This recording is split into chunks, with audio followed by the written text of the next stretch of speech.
Hello friends, শুভ সকাল সবাইকে। তো আজকে আমার একটা স্পেশাল ব্লগে তোমাদের সবাইকে আমন্ত্রণ রইল। তো দেখো সকাল সকাল আমি উঠে গেছি ঘুম থেকে। তো দেখো আগের দিন তোমাদেরকে দেখিয়েছিলাম যে আমার কোথায় চোট লেগেছে আর কি, আমার দরজাতে চোট পেয়েছিলাম। এখনও মাথার ফুলোটা কমেনি। দেখো স্পষ্ট বোঝা যাচ্ছে আমার প্রচণ্ড ব্যথা হচ্ছে, যন্ত্রণা হচ্ছে। আমি ডাক্তারের কাছে গেছিলাম, তো তারপর আমাকে বলেছে যে ওখানে আর কি গরম জলের সেঁক নিতে। তো আমি নিয়েছি, কিন্তু একটু কমেনি। কেন কি জানি, তো চলো ব্রাশ করে নেওয়া যাক, মুখ ধুয়ে নেওয়া যাক। তো আমাদের বাড়িতে ছিল না, তাই কাকুদের বাড়িতে চলে গেছিলাম একটু পাউডার নিতে। তো পাউডার নিয়ে ওদের ওখানে ব্রাশটা ভিজিয়ে ব্রাশ করা শুরু করে দিলাম। তো ব্রাশ করা হয়ে গেলে দেখো আমি কল থেকে মুখ ধুয়ে নিয়েছি। প্রচণ্ড রোদ, ইচ্ছা করছিল না কিছু করতে। তো চলো খেয়ে নিই, খুব খিদেও পেয়ে গেছে। তো আজকে ছিল টক ডাল আর উচ্ছে আলু ভাজা আর শাক দিয়ে চিংড়ি মাছ। তো দেখো আমি খাচ্ছি। রান্নাটা কিন্তু সত্যি আমার খুব ভালো লেগেছিলো, কারণ উচ্ছে আর আলু ভাজা খেতে আমার ভীষণ ভালো লাগে। উচ্ছে যেন সবাই খেতে চায় না, আমার খুব ফেভারিট। তো দেখো আমিও যাচ্ছিলাম আমার বাবার বাড়ি, তো এই জন্য বললাম স্পেশাল ব্লগ। তো আমার বরের সাথে ঝামেলা হচ্ছিলো বলে ভিডিওটা করতে পারিনি রেডি হয়। তো এই কাকুটা হচ্ছিল আমাদের সাথে, মা আর আমরা এই কাকুটা হচ্ছিল আমার মা, আমার শাশুড়ি মা। তো উনি আমার নিয়ে যাচ্ছিলেন, আর আমার ঠাকুররা খুব অসুস্থ, তাই আমরা ওনাকে দেখতে পাচ্ছি। তো দেখো ওই যে পাশে দেখতে পাচ্ছ আর কি, ওই যে খুঁটিগুলো পোতাগুলো আর কি জাল আর কি বসিয়ে রেখেছে যাতে মাছ পাওয়া যায়। তো ওই দেখো একটা মালপত্র নিয়ে একটা ট্রলার চলে যাচ্ছে। প্রচণ্ড রোদ, ওরাও ছাতা নিয়েছিল, আমরাও নিয়েছিলাম। ট্রলারালেই আমাদের ছাতা দিয়েছিল। তো এই দেখো মা ছাতাটা নিয়ে আমার পেছনে বসে আছে, আর সেভাবে দেখা গেল না, মাকে দেখালাম না। আর এই দেখো একজন মাছ ধরছিল, একজন কি উনি জালটা তুলছিল, আর প্রচুর লোক মাছ ধরছিল। আর যে সামনে ছেলেটাকে দেখছি 12 বছরের বয়স না, আমার যা দেখে মনে হলো 12 বছরও হয়নি। তার মতো দেখো নদীতে আর কি ও মাছ ধরছে। আর আমরা হলে তো আমার তো জলে প্রচণ্ড ভয়। আর সামনে তোমরা যেটা দেখতে পাচ্ছ ওগুলো করে কার্গো, ওতে করে আর কি মাল বালি বহন করে। আর এটা হলো গিয়ে আমরা যেদিকে নামবো তার অপোজিট পার্ট। তো এখানে দেখো কী পরিমাণ রাস্তা ভেঙে ভেঙে যাচ্ছে নদীর মধ্যে ঢুকে। আর এই নদীটার নাম শিবসা নদী। প্রচণ্ড ঢেউ হয় আর প্রচণ্ড খতরনাক নদীটা। আর ট্রলার ডুবে যায়। ওই যে দেখছো কোনো পুতুল মতো দেখা হলো এক সাইডে, ওটা হলো গিয়ে যেরকম নাবিকদেরকে আর কি, জাহাজের নাবিকদেরকে বোঝানো হয় যে ওখান থেকে যাওয়া যাবে না, ঠিক সেভাবেই বোঝানো হয়েছে ওইটা দিয়ে, যে ওখান থেকে কোনো কার্গো বা লঞ্চ বলো যাওয়া যাবে না, কারণ ওখানে বেশি জল নেই, এই জন্য ওটা দেওয়া। তো ওই দেখো মা বসে আছে, আর যে লোকটা দাঁড়িয়েছে লোকটা নেমে যাবে, যে কারণে উনি আমাদের অপোজিট করে নামবে, সেই কারণে ওনাকে আগে নামিয়ে দিচ্ছিল ওই কাকুটা, যিনি আর কি চালাচ্ছিল ট্রলারটা। উনি মুসলিম, আর ওনার দাড়িটা তো প্রচণ্ড লম্বা। আমি দেখে ভাবছিলাম যে কারণ মাথার চুলও এত লম্বা হয় না, আমার দাড়িটা কতটা লম্বা। তো দেখো প্রায় পাড়ে চলে এসছে। তো এই রাস্তাটাই ভেঙে যাচ্ছে, উনি নেমে যাচ্ছিল। তো উনি নামার সময় আর কি আমার মনে হচ্ছিলো যে এত জোরে ট্রলারটা ধাক্কা পেয়েছে সাইডে গিয়ে, উনি যেভাবে নামলো আমার মনে হলো উনি পড়ে যাবে এমন অবস্থা। দেখুন কীভাবে নামছে বাবা। তারপর উনি নেমে আমাদের ট্রলারটাকে ঠেলে দিল।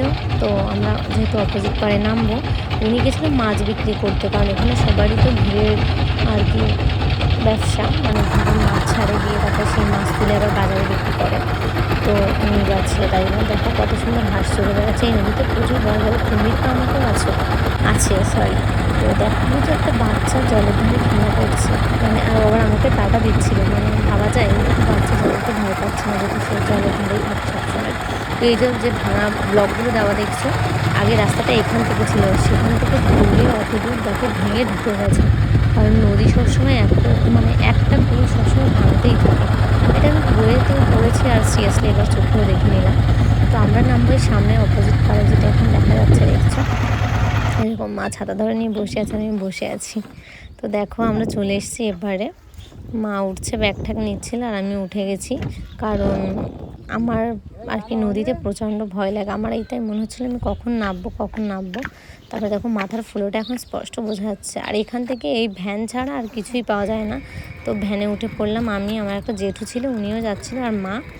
তো দেখো এখানে কি দারুণ আর কি জল, সব কিছু, গ্রাম আলাদা সৌন্দর্য, যেন আমার তো ভীষণ ভালো লাগে।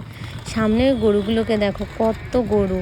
আর এই ব্রিজটার দেখো জল পুরো শেষ হয়ে গেছে, কারণ এই ব্রিজ দিয়েই আর এই খাল দিয়েই নাকি আর কি পুরো শিবসা নদী থেকে ডাইরেক্ট জল নিয়ে পুরো ভেতরের আগে ঢোকাতো। এখন আর ঢোকায় না, কারণ এখন বৃষ্টির জল মিষ্টি এলাকা হয়ে গেছে এগুলো, আর আগে নোনা ঢোকানো হতো। তো সামনে দেখো কি গাছে কি ফল হয়েছে, কেউ কেউ যদি এই গাছের ফলের নাম জেনে থাকো আমাকে অবশ্যই কমেন্ট করে দিও, আমি চিনি না ফলটা। তো দেখো এখানকার গ্রামের রাস্তাঘাট এমনই যে দেখে মনে হচ্ছে যেন এখানে মানুষের কোনো রকম কোনো আর কি রাজত্ব নয়, গরু ছাগল ভেড়া হাঁস এদেরই রাজত্ব। কারণ যেদিকেই তাকাবে সেদিকে গরু ছাগল হাঁস সব কিছু। দেখো এদের দেখে মনে হচ্ছে যে এই রাস্তাটা মানুষের, মনে হচ্ছে যেন ওদেরই রাস্তা, ওরা মনের সুখে রাস্তার উপর দিয়ে ঘুরে ঘুরে বেড়াচ্ছে। তো দেখো এই পাশে কী পরিমাণ মানে মাটি শুকিয়ে গেছে, এগুলো ঘের করবে মানে বাগদা চিংড়ি চাষ করবে, যে কারণে মাটিগুলো হয়তো কুচিয়ে দিয়েছে, সার ফার মেরে দিয়েছে। তো ওরা এখনও বৃষ্টির কারণে হয়তো জল ঢোকাতে পারেনি, বৃষ্টি হচ্ছে না বলে।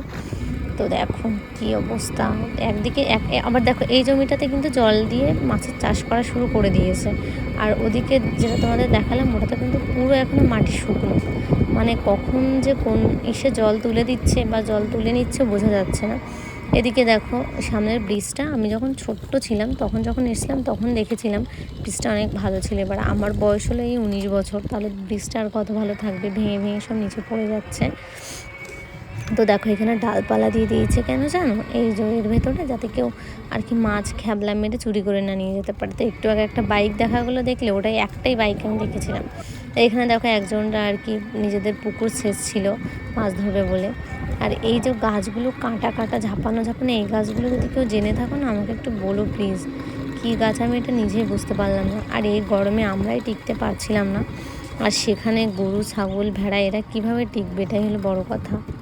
সামনে দেখো কতগুলো রাজহাঁস বাচ্চা নিয়ে ঘুরে বেড়াচ্ছে, বাচ্চাগুলো এত কিউট আমি কি বলবো, প্রচুর কিউট প্রচুর, মানে আমার তো মনে হচ্ছিলো দুটো ব্যাগে ভরে বাড়ি নিয়ে চলে আসি, খুব সুন্দর লাগছিলো সত্যি। গ্রাম মানে আলাদাই সৌন্দর্য, আমি তো বারবার একই কথাই বলছি যে আমার মানে গ্রামের প্রতি যেন আমি আলাদাভাবেই আসক্ত, আমার ভীষণ ভালো লাগে। আর এটা হলো আমার গ্রামের বাড়ি, আর গ্রামের বাড়ির প্রতি সবার আলাদাই ভালোবাসা থাকে, আর গ্রামের বাড়ি মানে আলাদাই মজা, যেখানে গেলে কখনো আর কি আসতে ইচ্ছে করে না, তাও আসতে হয় আর কি। দেখো এখানে হাঁসগুলো কী সুন্দর ঘুরে ঘুরে বেড়াচ্ছিলো। আর এই গ্রাম্য এলাকার ভেতরেও একটা বাড়ি, ওই দেখো একটি ছোট্ট যে ঘরটা দেখছো ওর মধ্যে একটা কুকুর শুয়েছিল, আমি ঠিকভাবে দেখাতে পারিনি। আর এখানে দেখো কি পরিমাণ গরু, মানে প্রচুর গরু এক জায়গায় যেন জোট বেঁধে আছে। এখানে দেখো যে কতগুলো ভেড়া এক জায়গায় ওরা রোদে ছায়ার মধ্যে বসেছিল, আর ছোট্ট একটা খেজুর গাছে খেজুর হয়েছে। আর এগুলো কী ফুল আমাকে একটু কমেন্ট করে সবাই জানিও কিন্তু। আর এই দেখো চলে এসছে আমার বাপের বাড়ির পাড়ায়, পাড়া ঘুঁটে দিয়েছে, দেখো কত ঘুঁটে, মানে গ্রামে আসলে তুমি এসব সব কিছু দেখতে পারবে একসাথে। তো দেখো প্রচুর পরিমাণে ঘুঁটে দিয়েছে। আর সামনে যে দোকানটা, এটা আমার একটা কাকুর দোকান, তো সামনে ওই যে একটা ইঞ্জিন ভ্যান দাঁড় করানো, ওইখানে আর কি আমরা নামবো। তো চলো, উনি এই ছায়াতেই আমাদেরকে নামিয়ে দিয়েছিল, কারণ উনি আর যেতে চাইছিল না, জেঠুর সাথে দাঁড়িয়ে গল্প করছিল। তো দেখো যেতে যেতে দেখা হয়ে গেল আমার কাকিমার সাথে, কাকিমা কোথায় জল আনতে যাচ্ছিলো, রান্নার জল, প্রায় বাড়ি চলে এসেছি। তো সামনে যেটা দেখছি এটা আমার জেঠিমাদের বাড়ি। তো আমি যাচ্ছিলাম, যেতে যেতে জেঠিমাকে ডাকছিলাম, তো তারপরে শুনলাম বৌদির ছেলেটা নাকি প্রচণ্ড অসুস্থ, তাই বৌদি আর দাদা ডাক্তার দেখাতে গেছে ওকে নিয়ে। তো সামনে এটা হলো আমার কাকুর বাড়ি, যেখানে আমি ছোটোবেলায় থেকেছি, খেয়েছি, ঘুরেছি। বাড়িতে যে আমার কত স্মৃতি আছে তার কোনো ঠিক ঠিকানা নেই, কারণ এটা গ্রামের বাড়ি, আর গ্রামের বাড়ির প্রতি যে মায়া থাকে প্রত্যেকটা মানুষের, তো সেটা বলার মতো না। তো তারপরে দেখো নিচে একটা গাছ, মানে আমি একটুখানি উপরে উঠেছি সজনে গাছে, তো সেখান থেকে ডাব পাড়ার চেষ্টা করছিলাম। তো ফাইনালি দেখো আমার মুখের হাসি আর ধরছে না, ক্যামেরা ধরেছিল বোন, তো আমি ডাবটা আর কি দেখো ছাড়িয়ে ফেললাম। তো তারপরে বলছিলাম আর একটা ডাব পাড়ার কথা, ছোটো বোন কান্না করছিল। তো তারপরে গিয়ে দেখো আরও একটা ডাব আমি পেরে নিয়ে এসেছিলাম, সেটা হয়তো এর ভিতরে নেই। তো দেখো তারপরে কাটার চেষ্টা করছিলাম। গুড ইভিনিং সবাইকে। তো আমি এমনই আর কি আমি এখন ডাব কাটবো একটা, তাই কাটতে পারিনি, এমনই আমি অকর্মা। দেখো মানে আবার বক বক করছি, ভাব দেখো মুখের আমার, আর কি বলবো। দেখো কিভাবে ডাব কাটছে, আসলে আমার দোষ না এটা, কারণ কাটারিতে একটুও ধার ছিল না, একটুও না। তো তারপরে দেখো আমার মানে যখন বললাম আমি কাটতেই পারবো না অনেক চেষ্টা করার পর, তখন মনে হলো আমার দ্বারা আর কাটাই হবে না। দেখো দাঁত ফাঁত বেরিয়ে যাচ্ছে আমার। তো তারপরে দেখো আমার বোন বলছে যে মানে পাশে আমার একটা জেঠুদের বাড়িতে নাকি ভালো দা আছে, তো লজ্জায় বলতে চাইছিল না। ওই দেখো কি বলছে দা, তারপরে তাদের ডাব কাটা যায় ভালো। তারপরে ও গেছিলো আনতে, কিন্তু তারা বাড়িতে ছিল না, আমরা ডাব আনতে পারিনি। তারপরে আমার যে ছোট বোন, কাকুর বড় মেয়ে, ও ডাবটা কেটে ফেললো ফাইনালি, কারণ ওর মানে গায়ে আশা করি ও পারবে, কারণ ওর হয়ে গেছে। আমার গায়ে বাবা অত নেই, আমি ওই জন্য পারিনি। তারপরে ওকে দিলাম, কষ্ট করে তো ট্রাই করে কেটেছে।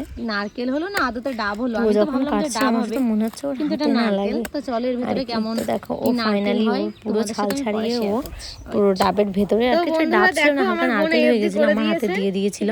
তো তারপরে আমি এটাকে নিয়ে প্রথমে একটু নাচালাম, হাতে আস্তে আস্তে কাটার চেষ্টা করছি। তো ফাইনালি এটা আর কি কেটে গেল।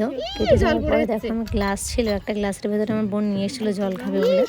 তো অনেকটা জল হয়েছিল, আর আমার হাত দিয়ে দিয়ে মানে আরও অনেকটা পড়ে গেল। তো ডাবটা দেখো কত সুন্দর, আর ভেতরে কতটা আর কি কচি নারকেল হয়েছে আর কি। এটা কিন্তু ভীষণ ভালো লাগে আর কি চিনি দিয়ে খেতে। তো চলো এবার আমরা খাবো আজকের ব্লগে।